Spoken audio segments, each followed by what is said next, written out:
आप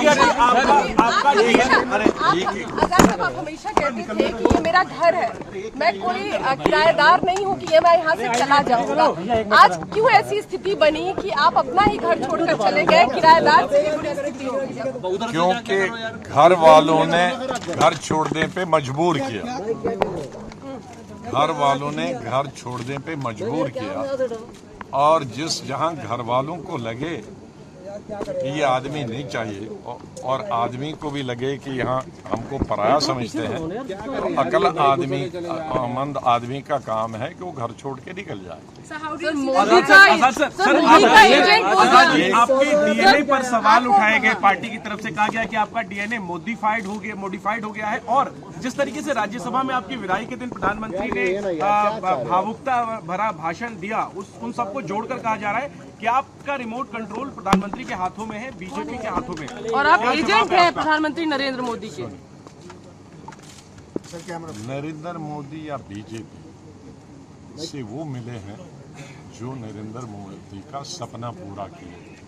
मैं नहीं, पूरे हाउस में, लोकसभा में, पूरी दुनिया के सामने स्पीच करने के बाद उनसे गले मिलते हैं और कहते हैं हमें कुछ नहीं है तुम्हारे मुतालिक, हमारा दिल साफ है। वो मिले हैं कि मैं मिला हूँ है? और दूसरा, हमारी लोग में तो ज़्यादा पढ़े लिखे नहीं है पार्टी में, और बेचारे बच्चे जो आते हैं और जो ये डीएनए करता है वो खुद कांग्रेस पार्टी के मेंबर तक भी नहीं, उन्हें ब्लॉक में रहे, डिस्ट्रिक्ट, ये स्टोरी प्लांट करने के लिए ही वो यहाँ तक पहुँचे हैं। मिनिस्टर भी पहुँचे, राज्यसभा में पहुँचे। उनका पार्टी का डीएनए क्या है किसी को मालूम नहीं, किस स्टेट से हैं वो मालूम नहीं है, किस डिस्ट्रिक्ट से हैं ये मालूम नहीं। पहले तो अपना वो डीएनए चेक कराएं, वो कहाँ के हैं, किस पार्टी के हैं। वो तो फ्रीलांसर थे कुछ साल पहले, 96-97 गवर्नमेंट में वो किस गवर्नमेंट के लिए काम कर रहे थे एज मुलाजम में, हमारी गवर्नमेंट नहीं थी, किसकी मुलाजम थे वो। तो उनका डीएनए चेक करें कि किस किस पार्टी में उनका डीएनए रहा। जो हाउस में बैठकर बीजेपी को स्लिपें भेजता था और एज लीडर अपोजिशन में पहली स्लिप से देखता था, उनकी स्लिपें उसको आती थी, इनकी स्लिपें उसको जाती थी। दिन में तकरीबन 100 स्लिपों का उनके बीच में एक्सचेंज होता था। वो हमारा डीएनए चेंज करे। सबसे ज़्यादा अफसोस तो यही है कि आउटसाइडर, जिनको कांग्रेस का कोई अता पता नहीं है, जो चापलूसी करके या ट्वीट करने के लिए उनको पद मिले हैं, वो आरोप लगाएं तो हमें बहुत अरे सुनो, बोलने दीजिए भैया, आप भी तो कर सकते हो ये चीजें, ये तो सबके लिए। बोलिए सर। तो वो हम पर आरोप लगाएं और सब कोई दूसरा कांग्रेसी जिसने हमारे साथ काम किया है तो इसलिए। और मैं ये कह रहा था कि आप पढ़े लिखे लोग हैं, आपने मोदी साहब की एक स्पीच देखी, और अगर किसी को इतना अनपढ़ और जाहिल है कि उस स्पीच की कंटेंट्स पढ़े, जो स्पीच मोदी साहब ने की, उसने मेरे लिए नहीं लोया कि गुलाम नबी जाएगा हाउस से तो मेरा खाना हजम नहीं होगा। उसने एक घटना के बारे में बात की।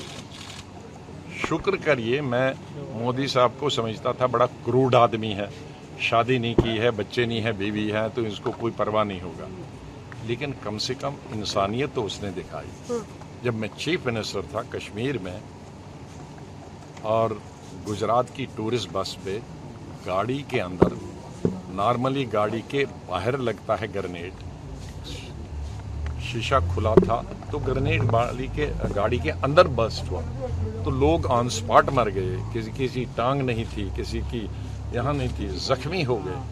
तो जब सीएम का गुजरात का फोन आया तो आई वॉज क्राइंग, रो नहीं रहा था, क्राइंग जोर जोर से, तो मैं रो रहा था। तो मोदी साहब ने फोन मेरे ऑफिस वालों ने कान में दिया, तो मैंने कहा भाई मैं बात नहीं कर सकता हूँ। तो उन्होंने आवाज़ मेरे रोने की सुनी, तो फिर मैंने उनको यही कोई कहा तुम उनको बताओ मैं अभी बात नहीं कर सकता, मुझे पहले इनकी टांगें बाजू जमा करने दो, अस्पताल में इनकी स्टिचिंग करने हैं, जो बच्चे हैं उनको इलाज करना है, जख्मी हुए हैं।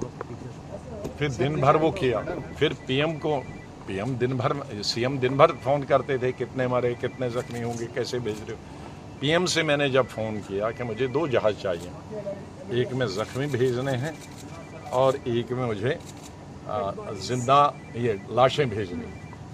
जब मैं 4 बजे फिर उनको सियाफ करने गया जहाज़ में, तो लोगों ने फिर रोना, मेरी टांगें, नाराज़गी नहीं दिखाई ना। किसी बच्चों ने कहा मेरे बाप दे दो, पिताजी दे दो, किसी ने कहा मेरे पति दे दो या बीवी दे दो। तो मैं फिर फूट फूट के रोया, जो किसी की टेलीविज़न ने दिखाया भी है। फिर उस वक्त पीएम ने आया, ये सीएम गुजरात का फ़ोन आया, अरे स्टार्ट हो गया। मैं बोल नहीं सकता, उसी चौक में मैं बोल जब रहा था तब देखा।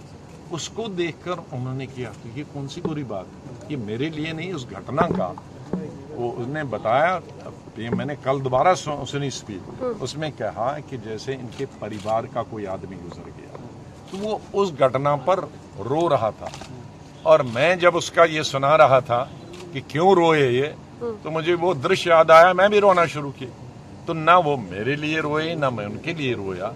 हम दोनों उस गुजरात की जो हमारी भाई बहनें मारे गए थे, उस दुखद घटना को याद कर रहे थे। तो इतने जाहिल हैं हमारे लोग जो ये चीज को, हमारी कांग्रेस पार्टी उसी दिन से फैला रहे हैं, लेकिन जो गले मिला उसके बारे में एक लफ्ज नहीं करें।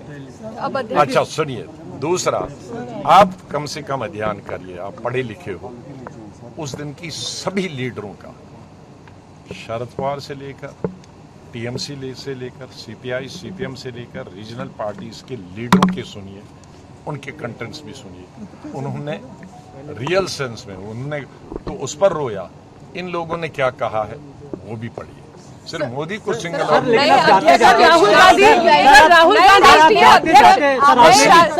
गांधी कह दिया कि अरे सुनो, असली मोदी सब बहाना।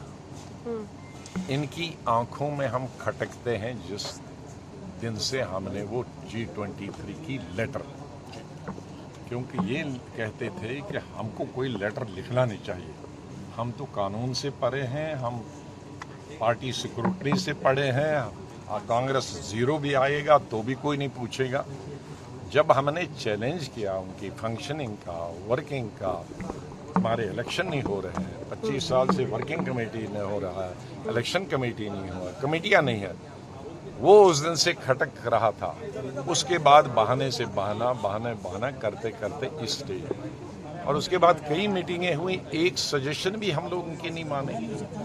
हम लोगों ने तो उसी जब लेटर लिखा था, जब मिसेस गांधी के घर में मीटिंग हुई शाम को, 10 हमारे लोग 10, हमने तो उसी में स्पष्ट कर दिया था।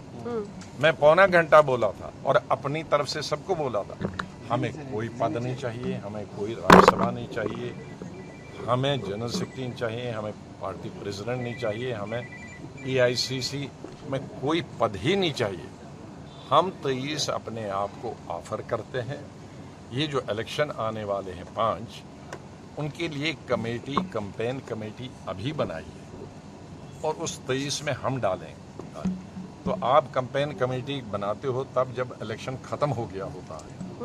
हम अभी 5 महीने हैं, हमें आज बनाइए कैंपेन कमेटी का मेंबर, हम 23 और बाकी, हम 23 वाले खुद अपनी कैंपेन खुद करेंगे। कोई टिकट कांग्रेस का नहीं लेंगे, न जहाज का, न ट्रेन एकोमोडेशन का नहीं लेंगे, प्रेस कॉन्फ्रेंस का नहीं लेंगे, हम मुफ्त अपने आप को डेलीगेट करते हैं। ये कौन सा गुना? ये हमने कांग्रेस बनाने के लिए क्या ऑफर किया था कि मोदी को कराने के लिए? वो नतीजा ये हुआ, वो कैंपेन कमेटी तो उस वक्त बनाने का, मैं इंदिरा गांधी के ज़माने से स्टार कैंपेनर हूँ। 20 साल पहले तक उसको स्टार कैंपेनर नहीं कहते थे, उसको नेशनल कैंपेन कमेटी, उसका मेंबर होता था। जब मैं यूथ कांग्रेस प्रेसिडेंट से, तब से मैं कैंपेन कमेटी का मेंबर होता था, तब मैं यंगेस्ट था। फिर स्टार कैंपेन, नतीजा ये हुआ कि बंगाल, असम और केरला, हिंदुस्तान में सबसे ज़्यादा मुस्लिम आबादी कश्मीर को छोड़कर इन्हीं 3 स्टेटों में, 35% असम, 32% केरला, 29-30% बंगाल। तो पहली दफा 40 साल में मैं उस कमेटी का भी मेंबर नहीं था, 40 दफा पहले। और क्या आया? बंगाल में 0 आया, असम में चली गई और केरल में 60 साल के बाद हम हार गए, तो क्या उन्होंने पाया? लेकिन अब तो आप लोग की बात मानी जा रही है ना, अध्यक्ष का चुनाव हो रहा है अब। आजाद सर, यही सर आप बोले तो ना, अब अध्यक्ष का चुनाव हो रहा है, आपकी बात मानी गई एक तरह से कर सकते थे। अब अध्यक्ष का चुनाव हो रहा है। Because first of all because आप मीडिया को हो, आपको सिस्टम नहीं मालूम।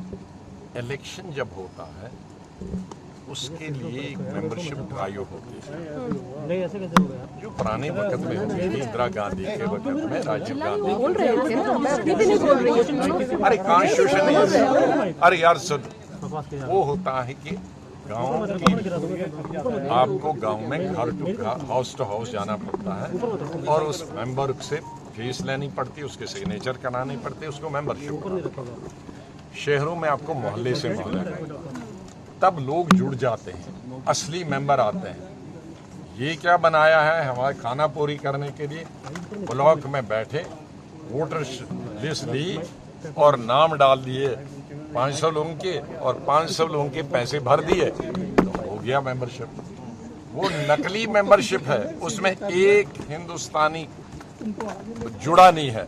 उस नकली मेंबरशिप पे आप फिर नकली कागज की बिल्डिंग बनाओगे, इतनी छत ब्लॉक से लेकर नेशनल लेवल तक, तो कागज की बिल्डिंग या तो आग से जल जाएगा या हवा से जल जाएगा। उसमें सीमेंट नहीं है कहीं, उसमें है क्या करें आप लोग, ईंट नहीं है, दीवार नहीं है, तो ऐसे इलेक्शन से करने का क्या फायदा? ये फार्स है। नंबर 2, बैंक लूट गया, बैंक में कुछ नहीं है। अब जनरल मैनेजर चेंज करने से क्या, वो खिड़की और दरवाजे का, अलमारियों का बैंक जनरल मैनेजर हो गया ना, जब बैंक में नया पैसा नहीं है। कांग्रेस की हालत यही है कि कांग्रेसमैन कोई है नहीं, वो सब भाग गए दूसरी पार्टियों में नीचे। और ये हमें हमेशा कहते हैं कि भाई आप ये एल्डरली लोग सब मिला और सब नहीं जा रहे हैं। माधवराव सिंधिया का लड़का ज्योतिराव सिंधिया, उसका बाप मेरा दोस्त था, मेरा जितेंद्र भाई का लड़का, वो तो 40 का भी नहीं था, यूनियन मिनिस्टर था, वो ओल्ड था। आरपीएन सिंह, वो भी तो राजीव गांधी था। यहाँ राजस्थान वो क्या कहते हैं, हमारे हिमाचल का जो पहले ऑल इंडिया प्रेसिडेंट था यूथ कांग्रेस का, और फिर राहुल जी ने उसको पीसीसी प्रेसिडेंट बनाया, वो ओल्ड था, वो भी राहुल गांधी टीम। आपने अभी ये जो नए लड़के राजस्थान यहाँ गुजरात से लाए थे 30-30 साल के, वो ओल्ड थे, वो भी राहुल गांधी ने पिकअप किए थे, वो क्यों भाग गए? आपके आसाम की लड़की जो ऑल इंडिया महिला सुष्मिता देव, ऑल इंडिया, उसके बाप हमारे कुलीग थे, वो राहुल गांधी की कुलीग थी, ऑल इंडिया प्रेसिडेंट होकर वो भागी। तो सबसे ज्यादा तो भागे हैं वो राहुल टीम भागी है। हम तो राहुल टीम नहीं थे, तो हम तो इंदिरा गांधी, संजय गांधी, राजीव गांधी टीम थे। हम तो अब अपनी पार्टी बनाई, हम भागे नहीं। टीम तो सबसे राहुल गांधी टीम भागी है, और वो जब कुछ उसकी उम्र के हैं, कुछ उसकी। सर अध्यक्ष तो अभी भी राहुल नहीं बने सर। क्या भविष्य आप देखते हैं कांग्रेस का और राहुल गांधी का? आपने इस्तीफे में खूब टारगेट किया है राहुल गांधी को, क्या भविष्य आप देखते हैं सर उनका और कांग्रेस का? अरे जो लीडर है उसी को टारगेट करो। क्या भविष्य देखते हैं आप कांग्रेस का और राहुल गांधी का? आप क्या आप सर कहा जा रहा है कि राज्यसभा की सीट मसला थी, बहुत सारे लोग इसलिए गए, और आप इस आर्गुमेंट को कैसे लेते हैं? कांग्रेस की तरफ से राज्यसभा आपको नहीं दिया, सीट नहीं दी गई, इसलिए नाराजगी। अगर आप अपने में कुछ अधिकार करते, जब हमने G23 लेटर लिखे थे, उस वक्त में लीडर घोषित था, उस वक्त 1 साल मेरे को पार्लियामेंट में, तो अगर मुझे खुश करना होता 1 साल के आने के बाद में एमपी हूँ, तो मैं लेटर क्यों लिखता? मैंने ना LOP की मुझे ड्रॉप कर सकते थे, न मैंने LOP की परवाह की, न अगले साल राज्यसभा इलेक्शन होगा 1 साल बाद, न उसकी परवाह की। सवाल कहाँ? फिर तो मैं लड़ाई क्यों लेता? तो हमने कांग्रेस पार्टी, ये तो कांग्रेस का कहना है, हम तो तभी कह चुके हैं हमें कुछ चाहिए ही नहीं।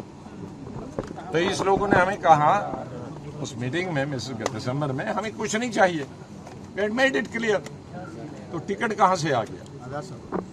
सर अशोक गहलोत अगर बनते हैं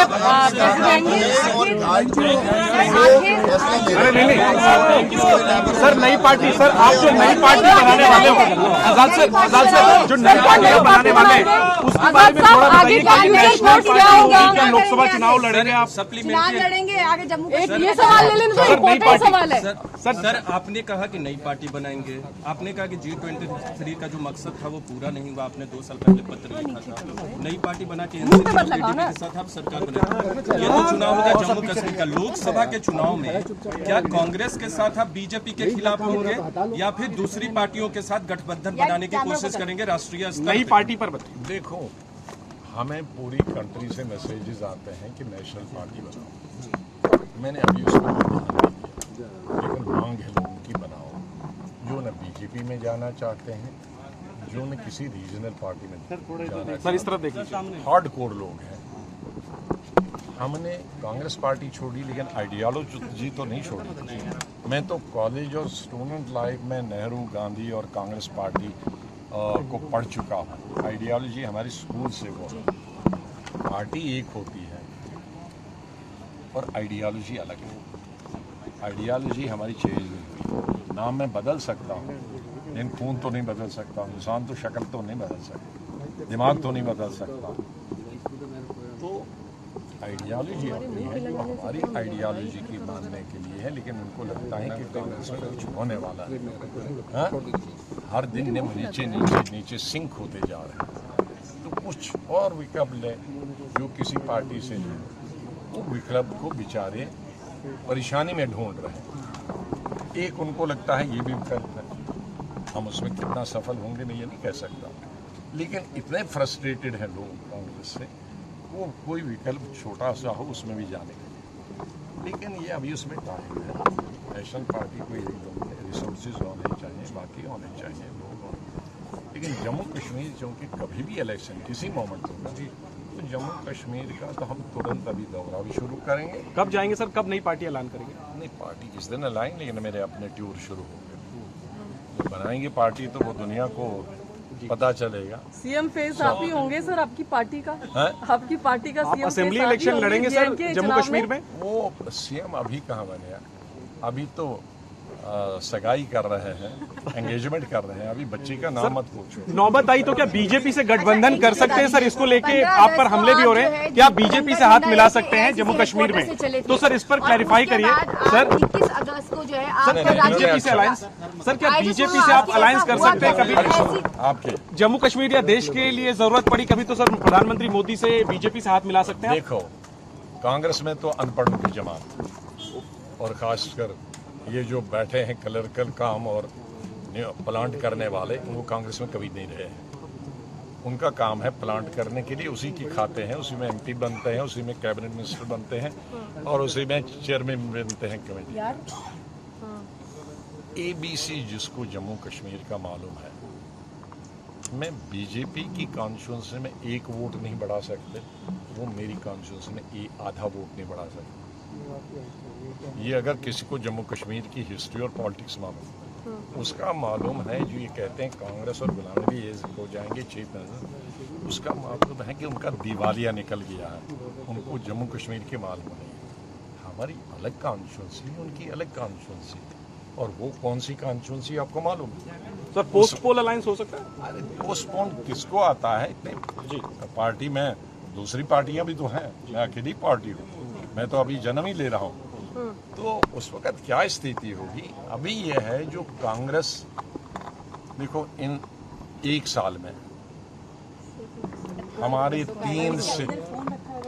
तीन सिटिंग MLA भाग गए, जिनमें 2 कैबिनेट मिनिस्टर थे। हमारे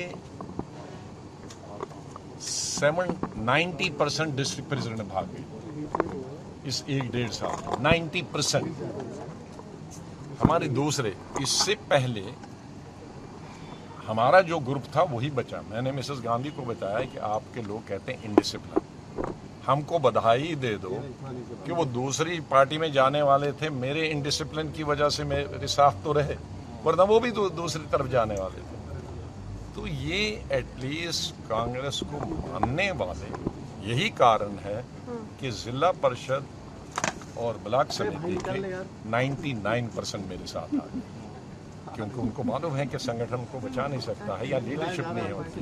वो 99% मेरे गए बगैर ही आया, और मिनिस्टर्स और एक्स MLA MLC वो 80% मेरे साथ आ गए।